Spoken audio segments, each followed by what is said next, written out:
Hi guys, welcome back to foodies fusion. আজকে আমি আপনাদের জন্য কী বানাবো নিশ্চয়ই বুঝেই গেছেন। জি হ্যাঁ, শাহি হালিম। এই খাবারটা শুধু রোজার মাসেই না, আপনারা সারা বছর খেতে পারেন। আর আমি যে রেসিপিটা দেখাচ্ছি সেটা ফলো করে দেখলে আপনারা মামা কি চাচা হালিমও ভুলে যাবেন। তাহলে চলুন আগে ডালের পরিবারের সাথে দেখা করে নেই। 1/3 কাপ মুগ ডাল নিয়ে নিলাম, 1/3 কাপ বুটের ডাল, 1/3 কাপ মসুর ডাল, এখানে হচ্ছে 1/3 কাপ বার্লি আর 1/3 কাপ মাসকাই ডাল, তুর ডাল 1/3 কাপ যেটাকে আমরা খেসারি ডালও বলি, এখানে হচ্ছে গম 1.5 কাপ, আর লাগছে পোলাওর চাল 1/3 কাপ। সবগুলো ডাল চাল একসাথে মিশিয়ে আমি ভালো করে ধুয়ে এটাকে সারা রাত সোক করব। সোক করার পরে আমি পানিটাকে ছেঁকে তখন আমরা এটাকে ব্যবহার করব। একটা কথা বলে দেই, আমার হালিম একটু ঘন পছন্দ, তাই আমার ডালের পরিমাণ চালের পরিমাণ একটু বেশি, আপনারা একটু কমাই নিতে পারেন। এখন আমি একটা বড় হাঁড়িতে ডালগুলিকে দিয়ে দিলাম আর অ্যাড করলাম সাথে 10 কাপ পানি। ভালো করে সিদ্ধ করতে হবে। এর মধ্যেই আমি মিশিয়ে দিব 2টো তেজপাতা, 1 চা চামচ লাল মরিচ, 1 চা চামচ হলুদ গুঁড়া আর 1 চা চামচ লবণ গুঁড়া। আমরা এই ডালটাকে ভালোভাবে সিদ্ধ করে নিব। আর সিদ্ধ হওয়ার পরে আমি একটা হ্যান্ড ব্লেন্ডার দিয়ে এটাকে একটু ব্লেন্ড করে নিব। আপনাদের কাছে হ্যান্ড ব্লেন্ডার না থাকলে আপনারা ব্লেন্ডারের মধ্যে জাস্ট অর্ধেকটুকু নিয়ে ব্লেন্ড করে দিতে পারেন। আমরা এই ডালটাকে বেশি ব্লেন্ড করব না, আমরা একদম স্মুথ পেস্ট চাই না, সেজন্য আমি অর্ধেকটুকু ব্লেন্ড করে নিচ্ছি। এখন আমরা মাংসটাকে তৈরি করব। নিয়ে নিলাম 1/4 কাপ তেল, এর মধ্যে দিয়ে দিলাম 2টা মিডিয়াম অনিয়ন্স একদম কুচি কুচি করে কাটা।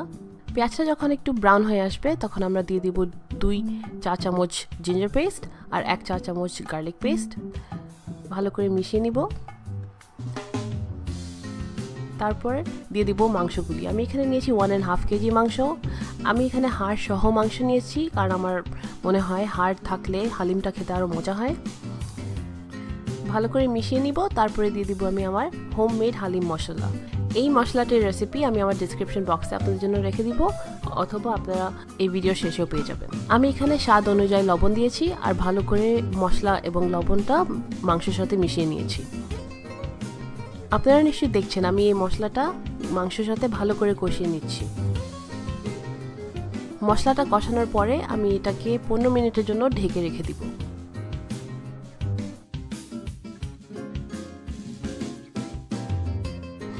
পনেরো মিনিট ঢেকে রান্না করার পরে মাংসটা ভালো করে কষিয়ে গেছে। এখন আমি একটু দিয়ে দিব এটার মধ্যে 4 কাপ পানি। তারপরে আমি আবার এটাকে ঢেকে 40 মিনিটের মতন রান্না করব, বা যতক্ষণ মাংসটা একদম নরম না হয়ে আসে।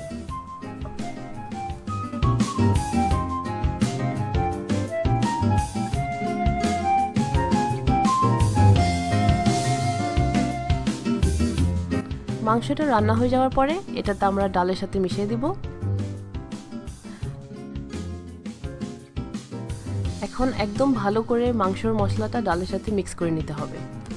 এই পর্যায়ে যদি আপনাদের মনে হয় আপনাদের হালিমটা বেশি ঘন, আপনারা কিন্তু আরও পানি মিশিয়ে নিতে পারেন। আমি একটু ঘন হালিমই প্রেফার করি, তাই আমি এইভাবেই রেখে দিলাম। এখন আমি হালিমটাকে আরও 10 মিনিটের মতন রান্না করব ঢেকে। আমি এখন যে স্টেপটি করতে যাচ্ছি সেটা অনেকেই করে না, কিন্তু আমার মনে হয় এটা করলে হালিমটা আরও অনেক মজা হয়। আমি এখন কিছু মাংস তুলে নিব আর 2টো কাঁটা চামচের সাহায্যে মাংসগুলিকে ভালো করে ঝুরা ঝুরা করে নেব। দেখছেনই তো কেমনে করছি।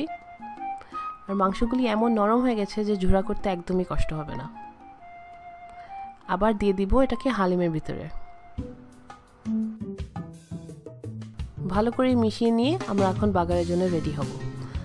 আপনারা কিন্তু ভাবতেই পারেন যে কি ব্যাপার, এতক্ষণ জাল দিচ্ছি কেন।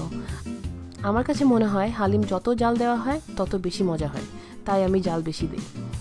এখন বাগারের জন্য আমি নিয়ে নিয়েছি 4 টেবিল স্পুন তেল, সাথে দিয়ে দিয়েছি 1 টেবিল স্পুন ঘি। ঘিটা গলে যাওয়ার পরে আমরা দিয়ে দিব 2টো মিডিয়াম পেঁয়াজ। পেঁয়াজটাকে একদম সুন্দর করে বেরেস্তার মতন করে দিতে হবে।